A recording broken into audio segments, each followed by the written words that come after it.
What's going on, everybody? Sean Pierce Johnson here at the 2014 LA Amp Show, Van Nuys, California. I'm here with my buddy Aaron from Roland and Bros. Aaron, appreciate your time, man. Thank you for stopping by. Oh, man. I think it's really cool that a big company like Boss and Roland are here at the LA Amp Show. So I got to ask, why come to a small show like this? I mean, let's face it.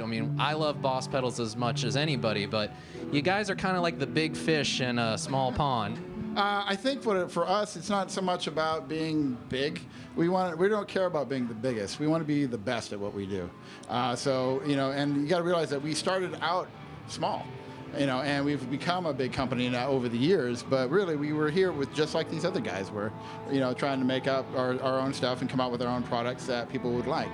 So for us, this is just it's natural for us. We don't feel like we're ever not here. We've always been in this spot, always trying to come up with something new, something cool, and that's what you find at these shows. Well, you definitely have new and cool stuff, which you guys debuted at the Summer NAMM show, but let's get a little bit more in depth with it today. I think since we're at the amp show, we'll start with the amp, the Blues Cube. Now, I've heard the sound samples and I'm sold on it, but let's get everybody up to speed. Okay, so what we've got here are the Blues Cubes. I guess I'll take that for you if you want. The Blues Cube that we have here is using kind of a new type of technology.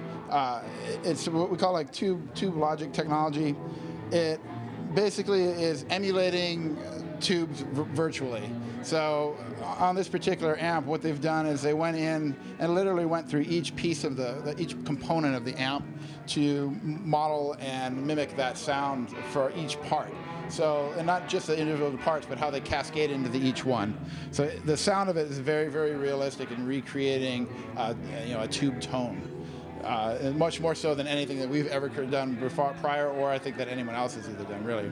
Well, I gotta say, in terms of the cubes, let's at least get some tones going. We're just running the clean channel right now, so let's take a little listen to that. Cool.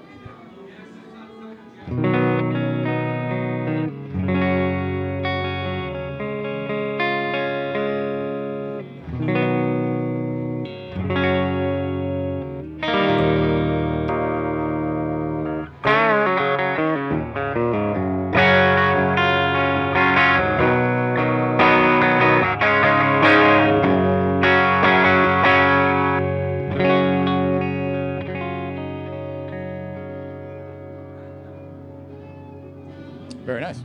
I gotta say, man, that's like nice and warm, and we're like almost pretty much straight up 12 o'clock on the dial on all the EQ, with a little bit past for some of the settings, but that's just got like a really nice warmth to it that, just to say from the other cubes, it's like a completely different beast. Yeah, it is. It has a warmth. For me, the clean channel, especially like right now, we have it it's only about a quarter way up, master up, a little less than halfway, and you've got a super, super clean sound. If you crank it up on the volume a little bit more, it actually starts to get warmer, and it actually kind of warms up and fills out and gets thicker sounding. So it's not it's not anemic when on a clean channel.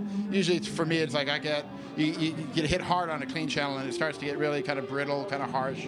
And this one, it just keeps to warm up and gets a little bit fatter sounding as you play. Absolutely.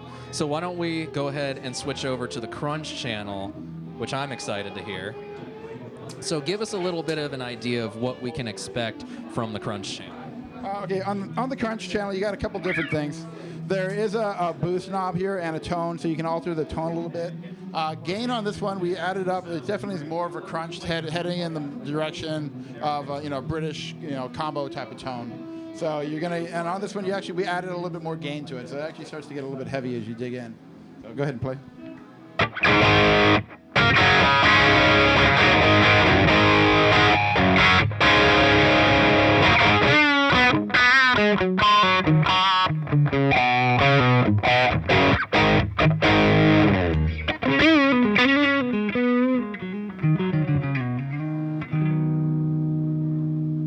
Very nice. And yeah, you hit it right on the head. Yeah. It's very dynamic. You have a lot of control just on your pick attack. So you can hit it hard. It distorts out and gets kind of gritty. Play it light and clean up, even though it's on a crunch channel. Absolutely.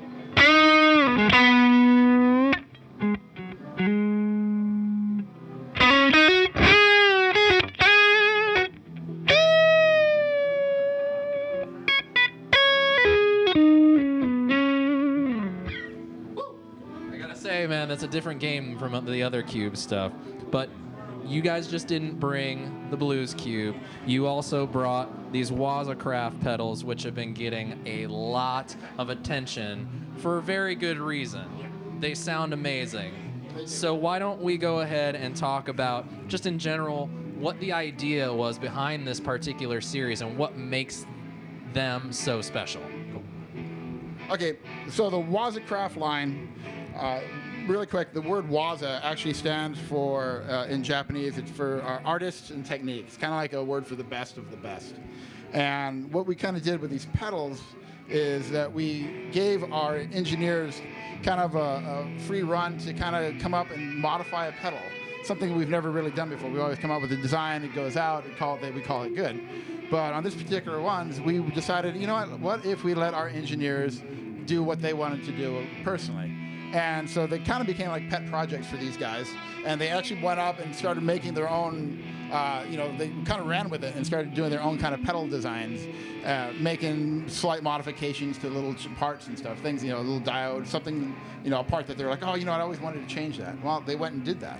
And we let them do that. They let them run, and kind of go crazy on it. And we ended up here with the Waza Craft line.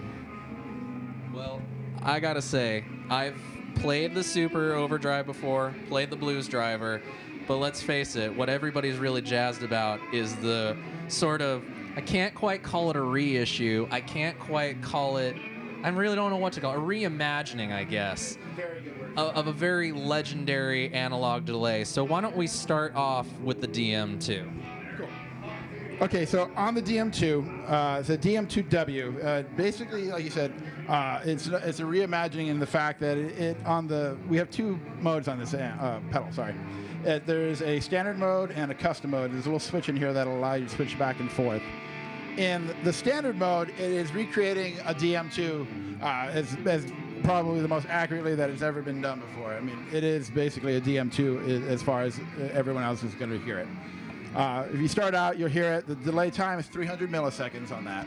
And how it works is that on the 300 milliseconds, you're going to hear the repeats. They are, as you hear them repeat, they start to get a little bit more fuzzier as they fade away.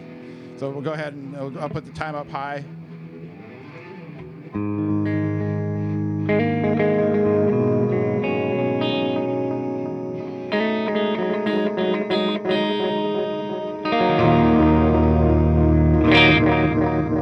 So if you listen to it, you can hear them. As they fade away, they get a little bit fuzzier until they fade out and completely will go away. When I switch over to the custom mode, it doubles the delay time. And if you listen to the delays, they're still warm, but they're going to be a little bit clearer sounding, and they're not going to get fuzzy as they fade away.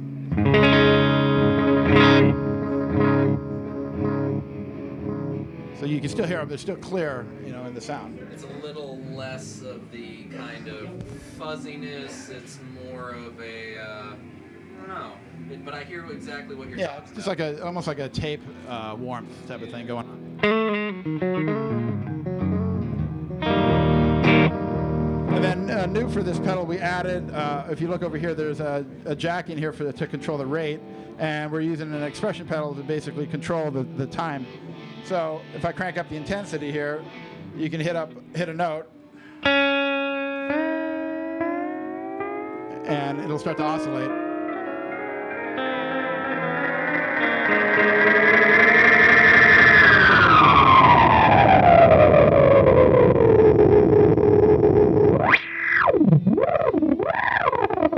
And you had some fun with it. Go ahead, I'll let you do it.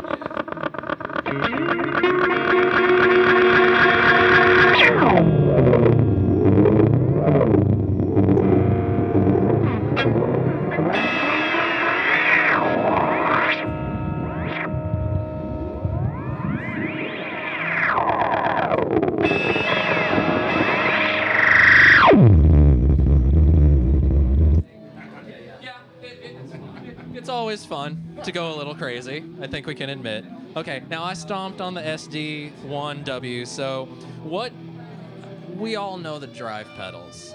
Countless big guys and little guys have used the SD1 and the BD2 for years.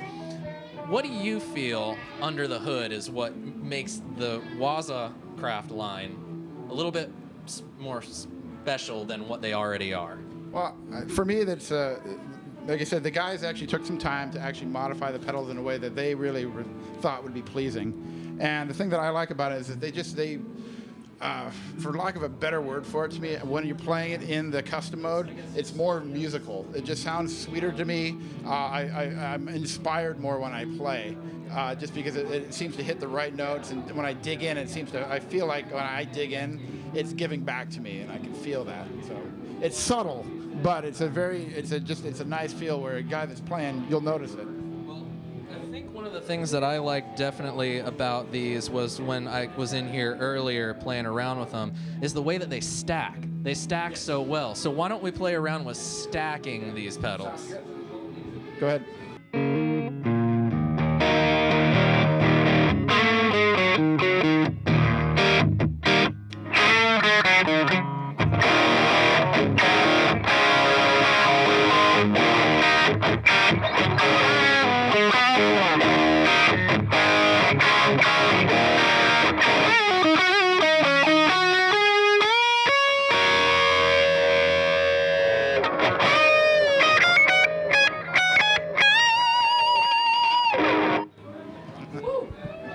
Tell you, man, those two going into each other, it's almost like they become extensions of each other. They definitely they like to play well together, and it's very noticeable.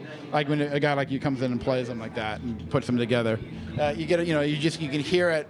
Like I said, we discussed this earlier. It's like a lot of times you can take distortion pedals and stack them, and they start to get harsh, bitey, just because they don't play well together. These particular ones, they do. They like playing with other pedals, so it's really cool. Exactly. Well, Aaron, I appreciate you taking the time. Glad you guys come out to the AMP show. You guys stay tuned for more coverage of the LA AMP show. And until next time, Sean Pierce Johnson here. Cheers, guys.